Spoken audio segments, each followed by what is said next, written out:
আজকের এখানে প্রধান বক্তা হিসেবে যিনি আছেন, আপনারা সবাই দেখেছেন, সারা বাংলাদেশের যুব সমাজের আইকন, পরীক্ষিত রাজনীতিবিদ, আমাদের প্রিয় নেতা, বিএনপির স্থায়ী কমিটির সদস্য জনাব সালাউদ্দিন আহমেদ এখানে উপস্থিত আছেন। বিএনপির চেয়ারপারসন কাউন্সিলের উপদেষ্টা মণ্ডলীর সদস্যবৃন্দ, বিভাগীয় সাংগঠনিক সম্পাদকবৃন্দ, মহানগরের নেতৃবৃন্দ, যুগ্ম আহ্বায়কবৃন্দ, আর বিশেষ করে এই সামনের কাতারে যারা আছেন 14টি ইউনিটের আমার প্রিয় নেতৃবৃন্দ, সবাইকে আমার সালাম, আসসালামু আলাইকুম। বক্তব্য দীর্ঘায়িত করছি না। প্রিয় নেতৃবৃন্দ, 2 বছর 7 মাস জেলার সদস্য সচিবের দায়িত্ব পালন করেছি। আমার সাথে দায়িত্ব পালন করেছেন কুমিল্লা জেলা বিএনপির সাবেক আহ্বায়ক, কেন্দ্রীয় বিএনপির ত্রাণ ও পুনর্বাসন বিষয়ক সম্পাদক জনাব আমিনুর রশিদ ইয়াসিন সাহেব।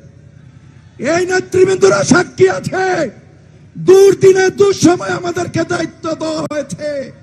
এই কাউন্সিলর সবাইকে জিজ্ঞাসা করুন, একদিনের জন্য, 1 মিনিটের জন্য এই দলে কোনো আমরা ফাঁকি দেই নাই। প্রিয় নেতৃবৃন্দ, আমার প্রিয় নেতা তারেক রহমান বলেছেন, ঐক্য ঐক্য ঐক্য, ঐক্যর কোনো বিকল্প নাই। সেই জন্য আমাদের এই নির্বাচনী এলাকা কুমিল্লা 5 বুড়িচং ব্রাহ্মণপাড়া, এই বুড়িচং ব্রাহ্মণপাড়ার সমস্ত নেতৃবৃন্দরা এখানে আছেন, জেলার সমস্ত নেতৃবৃন্দরা আছেন, আমরা প্রিয় নেতারা এখানে আছেন, আমরা এক, আমরা ঐক্যবদ্ধ। ইনশাল্লাহ আমরা দুর্দিনে দুঃসময়ে কাজ করেছি। আগামী দিনে আজকে নতুন নেতৃত্বে আসবেন, যেই দিন আপনারা দায়িত্ব নিয়েছেন আপনাদেরকে স্বাগত জানিয়েছি। আজকেও জেলার নতুন নেতৃত্ব আছেন, তাদেরকে আবার স্বাগত দিয়ে আমি আমার বক্তব্য শেষ করছি। খুদাহাফেজ। বাংলাদেশ জিন্দাবাদ, বাংলাদেশ জাতীয়তাবাদী দল জিন্দাবাদ।